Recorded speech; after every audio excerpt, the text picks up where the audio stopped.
नमस्कार आदाब, मैं जे अहमद। आप देख रहे हैं स्वागत जिंदगी न्यूज। इस समय मैं मौजूद हूं रुद्रपुर के गांधी पार्क में, जहां की डॉल्फिन कंपनी के मजदूर यहां पर धरने पर बैठे हैं और इनको आज 2 माह से ऊपर हो चुके हैं और 2 माह से यहां पर भटक रहे हैं, बैठे हैं, नारे लगा रहे हैं, सरकार के खिलाफ नारे लगाते रहते हैं और इनकी अब तक कोई सुध लेने वाला नहीं है।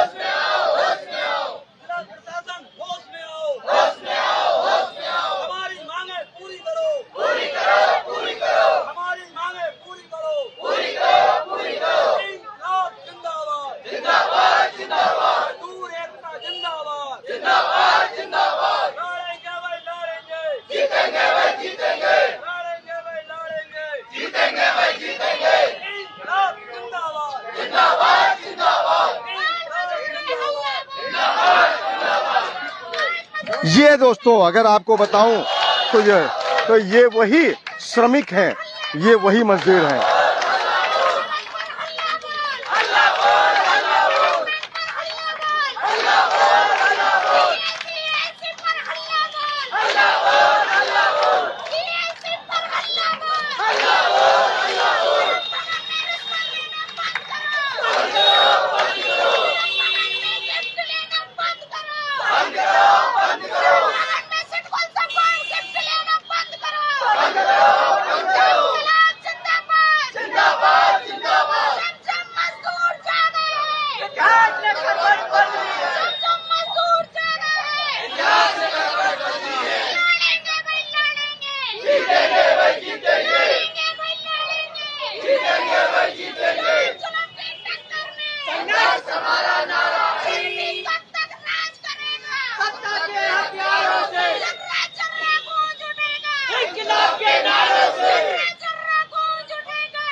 ये दोस्तों, आपको बता दूं कि ये वही महिलाएं हैं जो कि डॉल्फिन कंपनी की हैं और आज 2 माह से ऊपर हो गए हैं, ये धरने पर बैठी हैं। ये जगह, ये स्थान गांधी पार्क है जहां पर ये सभी लोग धरने पर बैठे हैं और हमारी जो ये मातृ शक्ति है, जिसको आज हम मातृ शक्ति का नारा देते हैं कि मातृ शक्ति, ये मातृ शक्ति के ये हलम है कि मातृ शक्तियां यहाँ पर देख सकते हैं कि क्या हालात उनके हैं, क्या उनके साथ हो रहा है। ये अमरण अनशन पर बैठी हैं। आज इनको 9वां दिन है, 9वां दिन इनको हो चुका है और ये अमरण अनशन पर बैठी हैं। इसमें एक महिला, एक नारी शक्ति जिसकी ज्यादा सीरियस हालत थी, वो यहाँ से अस्पताल जा चुकी हैं। उनको अस्पताल में भर्ती किया गया है। अभी भी आपको अगर बता दूं तो यहाँ डॉक्टर टीम पहुंची है अभी यहाँ पर अभी उनको चेक किया जा रहा है। देख सकते हैं यहाँ डॉक्टर की टीम पहुंची हुई है। फिलहाल अभी हम बात करेंगे अपने लोगों से जो यहाँ पर अनशन पर बैठे हैं, अमरण अनशन पर बैठे हैं, महिलाएं भी हैं, सभी हैं। हम उनसे अभी जानेंगे, क्योंकि आपको दोस्तों बार बार मैं अपडेट देता हूँ यहाँ का कि गांधी पार्क में जो यहाँ पर मजदूर बैठे हैं, श्रमिक बैठे हैं, ये वही श्रमिक हैं, ये वही नारी शक्ति हैं, महिलाएं हैं जो डॉल्फिन कंपनी के मजदूर हैं, ये वही है। हम जानेंगे। आपको अभी दिखाया दोस्तों कि यहाँ जो हमारी नारी शक्ति यहाँ अमरण अनशन पर बैठी है। आप देख सकते हैं कि यहाँ पर अभी इस समय डॉक्टर की टीम पहुंची है। जो डॉक्टर की टीम यहाँ पर उनको चेक कर रही है और उनकी रिपोर्ट क्या आती है ये बाद में देखते हैं। पहले हम बात करते हैं कि यहाँ पर जो लोग बैठे हैं धरने पर, यहाँ हमारे साथ ठुकराल जी बैठे हैं, सतपाल ठुकराल जी। हम उससे अभी जानेंगे, बात करेंगे कि क्या कुछ वो कहना चाहेंगे। जी ठुकराल जी, यहाँ पर आप धरने पर बैठे हैं इन लोगों के साथ, क्या कुछ आप कहना चाहेंगे? आज तक क्या हो रहा है? देखिए, बहुत शर्म की बात है, त्योहार सिर पे है और आज इनके चेहरों को देख के हमें रोना आ रहा है और प्रशासन को ये आत्माएं इतनी कोस रही हैं। किसी ने भी ये नहीं, जो बैठे हैं ये भी पानी तक नहीं पी रहे हैं, रोटी भी नहीं खा रहे हैं। ये धरना और आगे को बढ़ रहा है, जैसे कि हमारे ललित अध्यक्ष जी भी आज अमर अनशन पे बैठने पे मजबूर हो गए हैं। कहीं ना कहीं प्रशासन की नाकामी है, जो हमें तारीख दे करके इनको कंपनी में लेने का हमें एक फरमान जारी कर दिया था और लिखित में देने के बाद मुकर गए। और उसके बाद जो कल जो है यहाँ मेडिकल के लिए टीम आई थी और चेकअप करना था उनको या इनको इलाज कराना था, तो फोर्स के साथ क्यों आए वो, और इनसे खींचतान की गई, चुन्नी पकड़ के गले से खींचा गया, जिससे इनकी हालत और बिगड़ गई और एक के तो ब्लड, मुंह में ब्लड आ गया, जो कृष्णा देवी हमारी जिला चिकित्सालय में ले गए। और कहीं ना कहीं हम एक गवाह के रूप में बैठे हैं, कहीं ना कहीं इनकी ताकत बन के बैठे हैं, आंखों देखा देख रहे हैं कि प्रशासन और सत्ता किस तरह इनके ऊपर आक्रमण कर रही है, किस तरह इन पे जुल्म कर रही है। एक तरफ तो बेटी बचाओ बेटी पढ़ाओ, एक तरफ महिलाओं को बचाओ, महिला सुरक्षा, कहीं बात लव जिहाद की बात करने वाले, कहीं पे डिबेट करने वाले नेता जो रोज मेज पे माइक लेके बैठते थे, आज इनकी आवाज क्यों नहीं सुनी जा रही, क्यों नहीं उनकी नजर जा रही। और आज अपने घरों में ढोल बज रहे हैं, उनके स्वागत हो रहे हैं, गिफ्ट बंटे जा रहे हैं, जिला अधिकारी हो चाहे डीएलसी हो, चाहे वो एडीएम हो, एसडीएम हो, सबके घर ये भरे जा रहे हैं। आज सीबीआई जहां छापा मार ले तो पता चल जाएगा कि ये क्या कर रहे हैं, लेकिन आज इन गरीबों के चेहरों को नहीं देखा जा रहा। मैं आज सुबह से बैठा हूं, ये कह रहे हैं छोटे छोटे बच्चे, पापा खिलौना कब लाओगे, पापा हमारे घर में मिठाई कब आएगी, पापा आप यहाँ से कब जाओगे। हमारी आत्मा रो रही है, इनको इतना श्राप लगेगा, इनको इसका भुगतान देना पड़ेगा। आज ये जो बैठे हैं लोग, इनके भी हालात ऐसे हो चुके हैं। आज 9वां दिन है अनशन को, इनकी मांगे क्या है, एक छोटी सी मांगों के लिए बैठे हैं। न्यूनतम क्या मांगे हैं, वैसे क्या मांगे हैं इनकी, क्या कुछ मांगे? न्यूनतम वेतन के लिए बैठे हैं और अपने आप को एक लेटर जो है जारी कर दें, एक इनका जो कानून है लागू कर दें। छोटी छोटी मांगे हैं इनकी। बाकी हमारे भट्ट जी हैं, इनका जो है ये आपको पूरे संक्षेप में भी बताएंगे, क्योंकि हम तो एक शासन प्रशासन को देख रहे हैं, क्योंकि ये शासन सत्ता को ये मजदूर लोग ये बाहर का रास्ता दिखाना चाहते हैं अब, और तीसरा विकल्प चाहते हैं। मैं महानगर आम आदमी पार्टी से अध्यक्ष और इनकी पूरी सेवा में तन मन धन के साथ और अपने शरीर के साथ के बीच में बैठा हूं, तो कहीं ना कहीं इन कंपनियों की जो है हिटलरशाही और सरकार की जो हिटलरशाही है वो मजदूरों को मजदूरी देना नहीं, मजदूरों को खत्म करने की है। ये नियत इनकी खोट आज साफ नजर आ रहा है। आज दिवाली है, आप भी देखो मीडिया के लोगों, आपके घर में भी त्योहार है, आप इनका साथ देने के लिए आए हो, आपका धन्यवाद है। आप एक स्तंभ है मीडिया के, इसी तरह ये भी मजदूर किसान जो है ये भी एक जड़ है और ये देश को मजबूत करने में इनका एक सबसे बड़ा योगदान है। आज जब वोट का टाइम आता है तब ये पैर पकड़कर मम्मी ताई चाची भाई सिर पे हाथ रखवाते हैं, लेकिन ये वही लोग हैं जो राजा बनाते हैं, यही लोग हैं कुर्सी पे बैठाते हैं। आज इनको सत्ता का जो हनन है, आने वाले समय में यही इनकी जड़ें उखाड़ के फेंक देंगे। ये अभी क्या कहेंगे कि यहाँ पर इतने ये मजदूर बैठे हैं, इनको क्या कहा जाएगा, ये मजदूर हैं या मजबूर हैं? क्या है जो सरकार कुछ इस पर संज्ञान नहीं ले रही है? क्या ये मजबूर नहीं है लेकिन मजदूर हैं। किनके लिए? इन पूंजीपतियों के लिए मजदूर हैं, लेकिन ये मजबूर नहीं है। ये अपना अधिकार मांगने के लिए बैठे हैं, किसी से भीख मांगने के लिए नहीं बैठे हैं। और जब वोट मांगने आते हैं तो वो लोग कटोरा ऐसे लेके आते हैं। सबसे बड़े राजा ये हैं, सबसे बड़े राजा ये हैं, सबके देश के सिपाही ये हैं, और इनकी जो वर्दी पहन रही है, जो इनकी तनख्वाहें हैं, इनके पैसे से आती हैं। ये मजबूर नहीं है, उनके लिए मजदूर हो सकते हैं। हमारे लिए ये देश का एक स्तंभ है, पहला स्तंभ है। ये चाहे तो कुर्सी वाले को नीचे बैठा दे और भिखारी को राजा बना दे, ये वो लोग हैं। तो ये देख सकते हैं दोस्तों, ये वही श्रमिक हैं जो कहते हैं कि हम अपना अधिकार मांगते, भीख नहीं मांगते, कुछ नहीं मांगते, हम अपना अधिकार मांगते। जिंदाबाद जिंदाबाद जिंदाबाद जिंदाबाद जिंदाबाद, जीतेंगे भाई जीतेंगे, जीतेंगे भाई जीतेंगे। जिंदाबाद जिंदाबाद जिंदाबाद, मजदूर एकता जिंदाबाद जिंदाबाद जिंदाबाद। देखते हैं यहाँ अभी हम बात करते हैं, हमारे साथ यहाँ पर मजदूरों के साथ में बैठे मजदूर नेता हैं या कौन है क्या है, यहाँ पर बैठे मजदूरों के विषय में हम उनसे जानकारी लेंगे। भट्ट जी क्या कहेंगे, आज ये यहाँ पर क्या हालात है।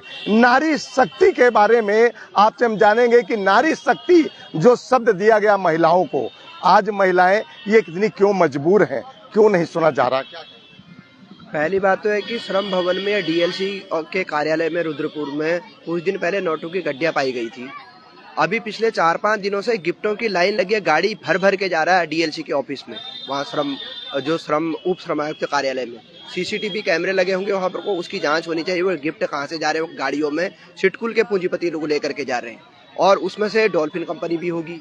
तो साफ तरीके से मामला इनका भ्रष्ट गठजोड़ है और ये डीएलसी के गुप्ता पूरा माहौल खराब कर रहा है। मैं साफ तरीके से, कल मजदूरों ने देखा, लेबर कमिश्नर ने हल्द्वानी में बुलाया था वार्ता के लिए, यहाँ के श्रमिक प्रतिनिधि भी वार्ता के दौरान गए तो ये उसमें मैनेजमेंट नहीं आया था। डीएलसी थी, लेबर कमिश्नर थी और क्या कहते हैं मजदूर थे और ये गदरपुर के विधायक अरविंद पांडे भी थे उसमें। तो अब वहाँ डीएलसी मैनेजमेंट की भाषा बोल रहा है और ये बोल रहा है कि 140 लोगों को कंपनी ने अंदर रख लिया और इनका कहना है कि कम लोगों को रखा गया है। तो लेबर कमिश्नर जो समझौते को पढ़ा भी नहीं होगा, उन्होंने समझौते में बैठी भी नहीं थी, उनको तो ये बात समझ में आती। के गुप्ता से पूछती हैं, डीएलसी महोदय ये बताइए, समझौता हुआ है कि कुछ श्रमिकों को पहले लिया जाएगा, बाकी बचे हुए श्रमिकों को 4 नवंबर को ले लिया जाएगा, तो कितनों को लिया कितनों को नहीं लिया वो छोड़ दीजिए, सवाल किस बात का, जो बचे हुए मजदूर हैं उन सबको 4 नवंबर को ले लेना चाहिए। आप ये बात क्यों नहीं करते हैं? मतलब कितने ले रखे हैं कितने नहीं ले रखे हैं, विवाद आप क्यों पैदा कर रहे हैं? तो वहां से मुंडी नीचे कर रखा था इन्होंने, इनको डांटा भी था उन्होंने और उसके बाद आज यहाँ वार्ता के लिए कहा था। 11 बजे जब लोग जाते हैं तो वो के गुप्ता फिर 140 मजदूरों की बात करने पर आ जाता है। तो अब हम ये पूछना चाहते हैं कि क्या लेबर कमिश्नर की बात ये नाजायज थी कि समझौते के तहत बात ये हुई कि कुछ मजदूर अभी जाएंगे, कुछ मजदूर बचे हुए 4 नवंबर को जाएंगे, तो सीधे 2 टूक क्यों नहीं कहते हैं कि भैया जितने मजदूर अंदर चले गए, बाकी बचे हुए मजदूरों को 4 नवंबर को समझौते के तहत में अंदर करो। तो ये विवाद के गुप्ता के द्वारा फैलाया जा रहा है। यहाँ के अपर जिलाधिकारी पंकज उपाध्याय उनके बॉस बने हुए हैं, इन दोनों की खिचड़ी पकड़ी है और ये दोनों कंपनी मालिक के जो वो है। पहली बात तो ये है। दूसरी बात, आपने नारी शक्ति की बात की। आज पिंकी गंगवार ने भारत के सुप्रीम कोर्ट के चीफ जस्टिस को जो पत्र लिखा है और उत्तराखंड के भी चीफ जस्टिस को पत्र लिखा है। पत्र में क्या कर रखा उन्होंने, पूरी बातें बता रखी कि बुनियादी श्रम कानूनों को लागू करने की बात हम कर रहे हैं। मतलब बुनियादी श्रम कानून, भारत के संविधान को, सुप्रीम कोर्ट के आदेशों को, हाई कोर्ट ने जो डॉल्फिन मजदूरों के याचिका पर 8 जुलाई को जो आदेश दिया था उसको लागू करने की मांग को लेकर के हम बैठे, पूरी बात लिखी है और मैं पिछले 9 दिन से आमरण अनशन पर बैठी हुई हूँ। और इसके लिए कंपनी मालिक प्रिंस धवन, यहाँ का जो डीएलसी के गुप्ता, एडीएम जो पंकज उपाध्याय और श्रम मंत्री जो है पुष्कर सिंह धामी जिम्मेदार है। अगर मुझे कुछ होता है तो मेरे उसमें ये मेरी मौत के जिम्मेदार ये चारों लोग होंगे और इन चारों पर हत्या का मुकदमा अभियोग दर्ज किया जाए। और सुप्रीम कोर्ट से गुजारिश की है, हाई कोर्ट से भी गुजारिश की है कि मेरे इस पत्र को ही याचिका के रूप में आप स्वीकार करेंगे, इस गरीब महिला के पत्र को, और मुझे न्याय प्रदान करेंगे। ये लेटर पिंकी गंगवार ने लिखा हुआ है। तो आप ये देखिए कि दीपावली के समय में ऐसे लेटर लिखे जा रहे हैं, मतलब अपनी मौत की कामना कर रही है। औरतें कह रही कि हमारी जो अंतिम संस्कार जो है, दाह संस्कार श्रम मंत्री के घर पर हो, तो उत्तराखंड के श्रम मंत्री के लिए भी शर्मनाक है, सरकार के लिए भी शर्मनाक है। और इनकी कोई मांग नहीं, श्रम कानूनों को लागू कराने की मांग है, जो कि इस श्रम विभाग और सरकार की जिम्मेदारी बनती थी, श्रम मंत्री की जिम्मेदारी बनती थी। लेकिन ये टॉर्चर कर रहे हैं, ये इनकी नरबली चढ़ाने के लिए, इनके खून के प्यासे हैं। शायद इनका खून बहा करके, इनको मार करके, इनका खून पी करके इनकी प्यास शांत होगी। तो ये महिलाएं जो है, पिंकी को तो कभी भी कुछ हो सकता है, आपके सामने पड़ी हुई हैं, मतलब वो आज गई कि कल गई, इतनी बुरी हालत यहाँ आपको मौजूद है। लेकिन ये जालिम लोग, डीएलसी ने 24 तारीख का जब नोटिस जारी किया कि कल से तुम ड्यूटी चले जाना, समझौते से मैनेजमेंट राजी, समझौते से मजदूर राजी, तो मजदूर आज मान गए ना दोनों पार्टियां, तो ये कर क्यों नहीं रही है? और दूसरी बात कि आज ये कह रहे हैं कि मैनेजमेंट नहीं मान रहे, झूठ बोल रहे हैं। इन्हीं के ऑफिस में 14 अक्टूबर को वार्ता हुई, 15 अक्टूबर को वार्ता हुई, यानी कि 24 तारीख को नोटिस जारी होने से 8 दिन पहले तो इनका मैनेजमेंट ने कहा कि मैं समझौते को पूरी तरीके से मान रहा हूँ। तो ये झूठ कंपनी के हित में जो है डीएलसी क्यों बोल रहा है? हमारे पास में श्रम विभाग ने ही हमको चिट्ठी दी है, जिसके बिंदु संख्या 3 पर कंपनी के मैनेजमेंट ने कहा कि मैं सारे समझौते को मान रहा हूँ। अब ये क्यों करे कि समझौते को नहीं मान रहा? तो ये पूरा जुल्म अत्याचार यहाँ पे हो रहा है। मतलब ये कानून डस्टबिन में फेंक दिया है। यहाँ की सरकार तो पुलिस प्रशासन यहाँ नारी शक्ति की बात करते हैं तो नारी शक्ति, कल मैंने यहाँ पर देखा एक महिला के मुंह से ब्लड आया था। उस महिला का क्या हुआ, उस नारी शक्ति का क्या हुआ, उस पर क्या विचार हो रहा है, किसने क्या संज्ञान लिया है, क्या उस महिला ने अस्पताल में आमरण अनशन जारी रखा है। उस महिला की करुण गाथा यह है कि उस महिला का कंपनी ड्यूटी जाते समय हार्ट टूट गया। पति को हार्ट की बीमारी है, पति काम नहीं कर सकता है, वही कमाने वाली थी, उसका हार्ट टूट गया।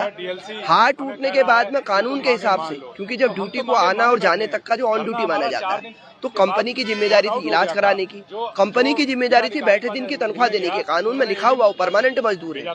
ये कोई काम कंपनी मालिक ने नहीं किया और कंपनी मालिक ने उस महिला का गेट बंद कर दिया। 9 महीने से उसका गेट बंद है। वो लाचार है महिला और वो आमरण अनशन पर बैठी और कल उसके मुंह से खून निकला।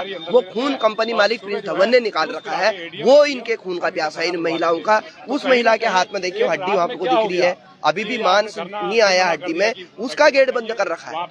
5 बीघे जमीन बेच करके उसने अपना इलाज करा रखा वो महिला के उसमें। अगर वो पट्टी खोलेगी हड्डी दिखाई दे रही है। आप जो सर्जरी कराने के लिए उनके पास में पैसे नहीं है। ये जालिम, ये राक्षस आदमी प्रिंस धवन, इस राक्षस के खिलाफ में कार्रवाई करने के तुलना में, इस महिला को न्याय दिलाने की तुलना में कानून क्या कहता था, इस लाचार महिला को बैठे दिनों की पूरी सैलरी कंपनी देती, ESI विभाग देती। इस लाचार महिला का पूरा हाथ का इलाज जो है वो का हाथ कब टूटा था, क्या समय उसका हो गया कि किस समय और कब हाथ टूटा और कब से ये बाहर? लगभग 6-7 महीने हुए ना कि आज गरीबों की दिवाली है। अगर 7 महीना कंपनी में काम करते हुए हुआ है इनका हाथ।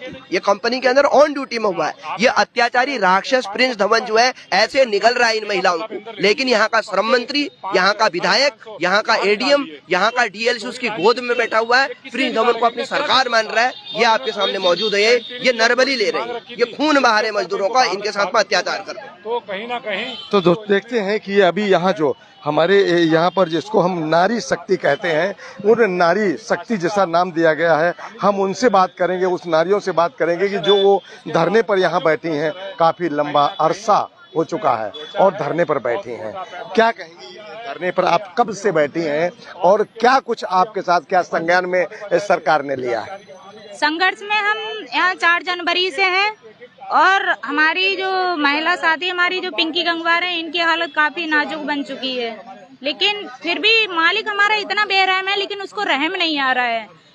घर में जानवर पालते हैं, उससे भी मालिक को प्यार हो जाता है। लेकिन हमने तो मालिक को आज से पहले कितना जमींदार किया है। मालिक को हम 5-6 मशीनें यहाँ पर लेके आया था कंपनी मालिक डॉल्फिन का, और यहाँ पर आज 5 कंपनी हो गई।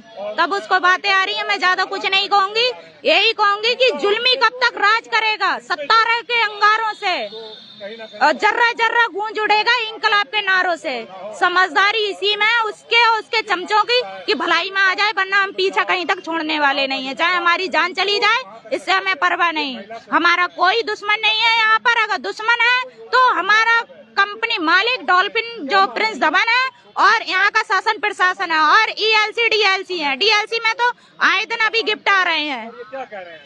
तो ये देख सकते हैं कि ये वो महिला हैं जो डॉल्फिन कंपनी की श्रमिक हैं और उनका ये कहना कि चाहे उनके प्राण चले जाएं लेकिन वो यहाँ से नहीं जाना चाहती हैं। एक महिला जिनका हाथ टूटा था, उनके हाथ को हम देखेंगे कि किस तरह हाथ टूटा था, क्योंकि ये उनका हाथ है जिसमें चोट लगी थी। क्या कहेंगे, कब से आप बाहर हैं कि ड्यूटी पर? 7 महीने से बाहर हूँ मैं। मुझे यहाँ से ले गए, गौतम में ले गए, कुछ नहीं सुनवाई भाई। सरकारी में ले गए, कुछ सुनवाई नहीं भाई। कई हल्द्वानी लेके गए, होना भी मालिक नहीं लिया डॉक्टर ने, किसी ने। तो वो कहना प्रजापति अंकुर बोले, आप अंकल जी जो अच्छा हॉस्पिटल प्राइवेट हो वहाँ ले जाओ, जो पैसा लगेगा देने को तैयार हूँ। आज लो मालिक ने नहीं देखा, न प्रजापति ने देखा, न अंकुर ने देखा। उनने कचड़ा के तरीका मुझे लगा के फेंक दिया। मैंने अपनी 5 बीघा जमीन बेच के मैंने अपनी लगा दी। अब मेरे पास कोई साधन नहीं है, मैं क्या से क्या करूं? जो चीज मैंने बेच के भी लगा दी। क्या आप क्या कर रहे हैं? कैसे आपका परिवार का पालन पोषण कैसे हो रहा है? अरे जो 3 वक्त की रोटी खा रहे वो एक टाइम की रोटी मिल रही है मतलब खाने को, कैसे चल रहा है परिवार? बेटे हमारे देख रहे हैं कि हाँ हमारी मम्मी का हाथ कटा है, मम्मी हमारी काम करती थी, मालिक ने कुछ नहीं देखा। कितना समय हो गया, कितने महीने हो गए आपके हाथ में चोट लगे हुए? 7 महीने हो गए। 7 महीने 7 महीने से परिवार का पालन पोषण कैसे? ऐसे ही चल रहा है भैया। जो 1-2 वक्त की खाना था वो 1 वक्त खा रहे हैं। अपना घर तो कैसे चलाएंगे ही, कैसे करके जैसे जी रहे हैं, क्या करें। देख सकते हैं ये वो यही महिलाएं जो कि इस तरह के यहाँ पर, हम आपको बता दें कि यहाँ पर अभी आमरण अनशन पर बैठे, क्योंकि एक व्यक्ति और अभी आमरण अनशन पर बैठे हैं ललित भाई की, वो ललित भाई से आमरण अनशन पर वो बैठ गए हैं। कब से आप आमरण अनशन पर बैठ गए हैं? आज मेरा पहला दिन है और मेरे ऊपर तो सीधे दबाव बनाया गया है एसपी के द्वारा, मनोज कटियाल जी। अभी तक आप आमरण अनशन पर नहीं बैठे थे, अब ऐसा क्या हुआ कि आपको बैठना पड़ा? कल ये हमारी माता बहनें और हमारे भाई अपनी नौकरी के लिए कानून लागू कराने के लिए आमरण अनशन में अपनी स्व इच्छा से बैठे हैं, लेकिन कल एसपी साहब मनोज कटियाल जी आते हैं, वो हमें धमकाते हैं कि तुम्हारे ऊपर मुकदमे लगवा दूंगा, इन्हें कुछ हो गया, ये है वो है। तो मैं तो सीधे कह रहा हूँ अगर मुझे कुछ होता है तो इसकी सारी की सारी जिम्मेदारी मनोज कटियाल जी की रहेगी, क्योंकि उन्होंने कल मुझे धमकाया। आप यहाँ को महिलाएं और जो पुरुष भाई हमारे यहाँ को हैं आमरण आसन में बैठे हैं, ये कानून लागू कराने की बात कर रहे हैं। अगर कानून लागू आप नहीं करा रहे तो आप लोगों की शर्म की बात है ना। आप अपने आप को मुकदमे लगाओ, मेरे ऊपर मुकदमे लगाने की जरूरत है। तो ये कानून लागू नहीं करा पा रहे हैं, अपनी नाकामी छुपाने के लिए सिर्फ मजदूरों को दबाने को और डराने का काम कर रहे हैं। मैं कहना चाहता हूँ एसपी साहब, मैं आपकी गोली से भी डरने वाला नहीं हूँ, आप गोली मार दो मैं आपकी गोली भी खाने को तैयार हूँ, लेकिन जब तक कानून यहाँ को लागू नहीं होगा हमारी मांगें पूरी नहीं होंगी, हम यहाँ तक कोई भी नहीं उठेगा। और हम अगर मर भी जाते हैं तो सारी की सारी जिम्मेदारी यहाँ के शासन प्रशासन की, यहाँ के नेताओं की रहेगी। और मेरी तो अंतिम इच्छा, जैसे पिंकी गंगवार की अंतिम इच्छा ये है कि जब वो मर जाए तो उनकी अंतिम इच्छा यही है कि पुष्कर सिंह धामी के खटीमा आवास पर उन्हें जलाया है। मेरी भी अंतिम इच्छा यही है कि अगर मैंने शिव अरोड़ा जी पर विश्वास करा, मैंने उनकी बातें मानी, लेकिन विधायक शिव अरोड़ा ने मुझे तारीख पे तारीख दी, अगर मैं मरता हूं तो मेरी अंतिम इच्छा यही है कि मुझे विधायक शिव अरोड़ा जी के घर पे जलाया जाए। ये चलिए आपने जो भी बात कही विधायक के विषय में, लेकिन एक चीज हम जानना चाहेंगे कि आप अभी तक आमरण अनशन पर नहीं बैठे थे, तो क्या आप आमरण अनशन पर किसी के धमकाने से, किसी के डराने से क्या बैठे हैं? हाँ, मैं तो एसपी के धमकाने पे और डराने पे बैठ रहा हूँ। वो कह रहे हैं मुकदमे, जैसे मंजूनाथ टीसी यहाँ के एसएसपी थे, उन्होंने बेवजह, मेरा कोई कानूनी रिकॉर्ड नहीं है पहले का, लेकिन मेरे ऊपर उन्होंने गुंडागर्दी की कार्रवाई कर दी। मेरे ऊपर जो 716 के मुकदमे लगाए हैं वो एसडीएम साहब ने, यहाँ के एसडीएम तो इतने महान है मनीष बिजली, अगर हमारा मैनेजमेंट उनके पास फोन करके कह दे तो वो हमारे घर पे नोटिस भेज देते हैं। मेरे छोटे भाई को उठवा लिया गया था और बोल रहे थे तुम्हारे घर पे बुलडोजर चला देंगे। इस प्रकार यहाँ शासन प्रशासन की गुंडागर्दी चल रही है। ये लोग खुद गुंडागर्दी करते हैं। अगर मजदूर लोग अपने हक अधिकारों की आवाज उठाते हैं तो ये लोग उन्हें गुंडा बनाने का काम करते हैं। तो ये देख सकते हैं दोस्तों मस्तों की, और ये जो महिलाएं आप देख रहे हैं, ये महिलाएं, ये वही महिलाएं हैं जो डॉल्फिन कंपनी की हैं और यहाँ आमरण अनशन पर बैठी हैं। आज उनके हालात इस समय के हैं कि उनसे कुछ कहा नहीं जा सकता है कि क्या और कब कैसे क्या होगा। एक महिला जो सीरियस हुई थी उनको इस समय हॉस्पिटल भेजा गया है। तो यहाँ पर आप देख सकते हैं यहाँ लोग हैं, तो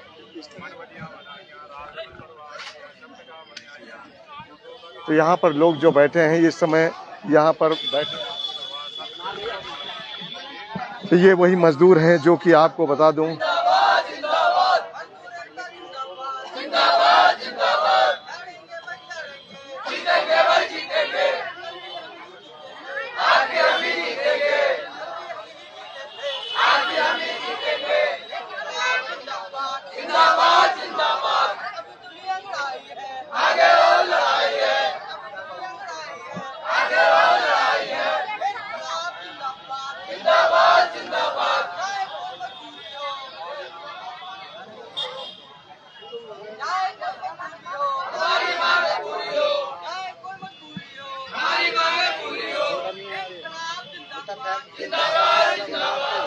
तो अभी भी ये नारे लगा रहे हैं मजदूर जो श्रमिक हैं डॉल्फिन कंपनी के, ये अभी भी लगा रहे नारे। तो देखे रहिए स्वागत जिंदगी में जे अहमद।